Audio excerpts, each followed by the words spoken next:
నమస్తే, welcome to reflection news.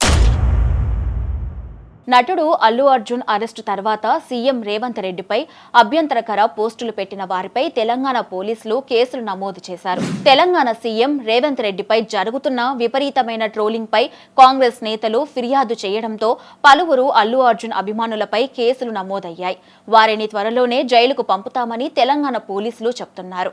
December 4న సంధ్యా థియేటర్లో Pushpa to the rule premiere show సందర్భంగా తొక్కిసలాట జరిగింది. రేవతి అనే మహిళ మరణించింది. ఆమె కుమారుడు శ్రీతేజ్ తీవ్రంగా గాయపడ్డాడు. ఈ దురదృష్టకర సంఘటన తరువాత ప్రముఖ నటుడు అల్లు అర్జున్ ను పోలీసులు అరెస్టు చేశారు. తమ అభిమాన నటుడి అరెస్టుపై ఆగ్రహం వ్యక్తం చేసిన అల్లు అర్జున్ అభిమానులు తెలంగాణ పోలీసులు ముఖ్యమంత్రి రేవంత్ రెడ్డిపై విమర్శలు గుప్పించారు. మరికొందరేమో అసభ్యకరమైన కామెంట్లు చేశారు. దీన్ని తెలంగాణ పోలీసులు సీరియస్ గా తీసుకున్నారు.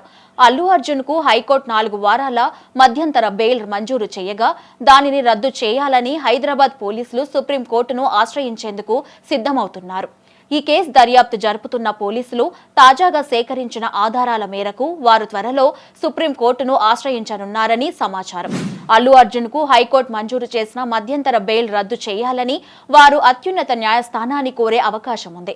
తొక్కిసలాట ఘటనలో గాయపడ్డ బాలుడు శ్రీతేజ్ ఆరోగ్యం సీరియస్ గా ఉంది. అతన్ని సిపి ఆనంద్ పరామర్శించారు. బాలుడి ఆరోగ్యం సీరియస్ గా ఉందని, బ్రెయిన్ దగ్గర చాలా డ్యామేజ్ అయ్యిందని ఆహారం పైపుల ద్వారా అందిస్తున్నట్లు తెలిపారు. అదేవిధంగా శ్రీతేజ్ ఆసుపత్రి ఖర్చులు తెలంగాణ ప్రభుత్వం భరిస్తుందని కూడా సిపి ఆనంద్ వెల్లడించారు.